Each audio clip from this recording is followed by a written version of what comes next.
explains it is mine.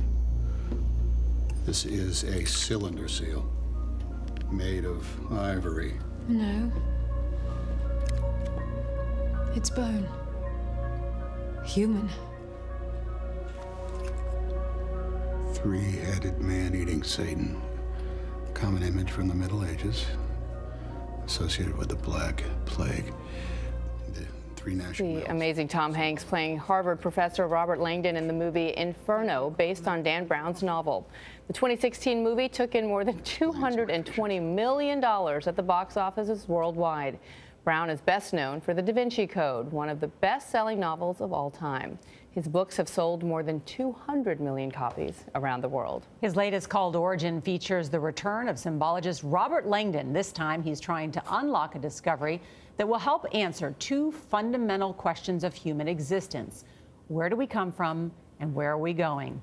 Origin has been on the bestseller list for nearly 2 months. It hit #1 as soon as it went on sale. Dan Brown is with us. Good morning. Good morning. This is great. Origin, the fifth novel, right, in this it is. Robert Langdon series, and it focuses on this question we talked about, but how God will survive science. Why did you choose that topic?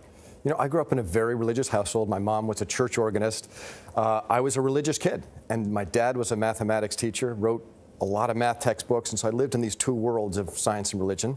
So this is a kind of a recurring theme in all of these books of science and religion, God and technology, and it's kind of a personal journey to try to reconcile the two against each other. Well, my husband was a theology major, but now a restaurateur, but he loves this book, and one of the things, too, you talk about is artificial intelligence and where that takes us. Yeah. You delve in, it's not only just a great thriller, you really kind of challenge the mind on these issues. It is artificial intelligence. I love all technology, but yeah. AI is something that fascinates me deeply, mainly because scientists they can't agree on whether it's going to save us or kill us. A lot of scientists feel that we're on the verge of a new renaissance, that AI will solve the big problems of humanity: scarcity, overpopulation, pollution.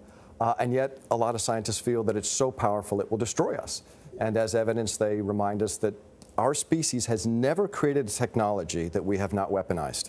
And it would be naive to think that AI will be any different. No, you go all in. Jeff is right. Nora's Jeff is right when you talk about artificial intelligence, because the character Winston was so good, Dan. I had to keep flipping back to make sure, are we sure this guy's not a human? Right. He was so real in the way that he thought and the way that he behaved. What is the message you're trying to send to us there? Because after a while, it scared me a little bit that the guy was so clear to me that I thought I knew him.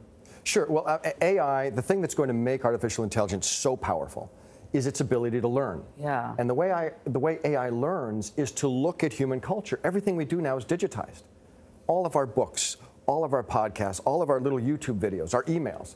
So it's possible for a computer to read all of that and learn how humans interact and how they make decisions. And the question is our culture the best role model for a new consciousness, a new intellect? If it learns to be like we are, you know, it's going to learn a lot of compassion, but it could also learn a lot of self-centered evil. Throughout all of your books, location has almost become another character. Yeah. They take place throughout Europe, this one in particular in Spain. What goes into your location choice and your research, and what does it add to your book? Yeah, well, I mean, first of all, I'm not going to lie, the most fun of writing these books is saying, where am I going to write? Let me go there. Right. I spent a couple years researching Origin, and really, the opening scene takes place at the Guggenheim in Bilbao, this spectacular museum. And these are places that excite me personally, and makes it very easy to excite a reader about it if I'm enthusiastic. And the funny thing about the Guggenheim is that Langdon is an art specialist he's a classicist. He knows about Renaissance art. I decided I want to throw him into the world of modern art, mainly because I didn't know a lot about modern art, and I was curious to learn. I had these just hilarious experiences of trying to appreciate, you know, a wheelbarrow filled with Jell-O. Yeah. And say, okay, so this is art, why is it art? And I will never forget walking through that museum with the curator and seeing a giant canvas, all white except for two little blotches of red in the corner, and saying like, hey, I could have done that. And this man looked at me and said, but you didn't. Yeah, yeah. Wow. And that's when I started to understand modern art as concept over artifact. It's more about the idea than the artifact itself. So where are you trying to take us, Dan, in this book? Because I have to tell you, I would read it, nearly every chapter ends on a cliffhanger. Where I go, okay, I'm only going to stop there, but then it's like Netflix. The next thing begins in 4, 3, 2, 1 seconds. Where are you trying to take us? Because it really is such a ride, and everything explained and everything makes sense in the end. Well, thank you. I worked very hard to make sure there are no loose ends. I hate loose ends. There aren't any, yeah. I like to make sure that all the twists and turns are explained. You know, at the core, I'm trying to entertain. I'm trying to make sure that you do turn those pages and that you have fun reading these books. But there's a second level where I want to inform about things that are interesting to me. And a lot of these things I learn as I go. Modern art, for example, the Palmarian Church, artificial intelligence.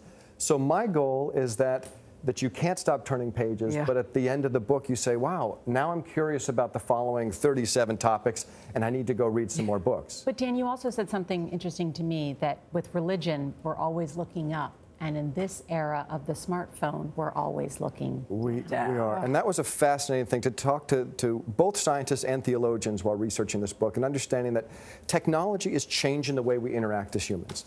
And, you know, when I grew up, my miracles were the virgin birth, the resurrection. And nowadays, you talk to most kids about the resurrection, and it doesn't really register. Yeah. Their miracles are whatever Snapchat can do this week or whatever the new iOS can do.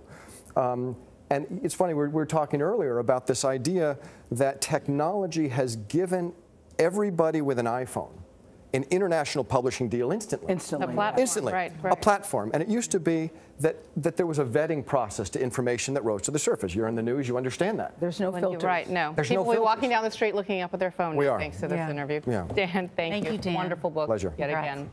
Origin is on sale now, and you can hear more of CBS This Morning on our podcast. Find them on our iTunes and Apple's podcast app.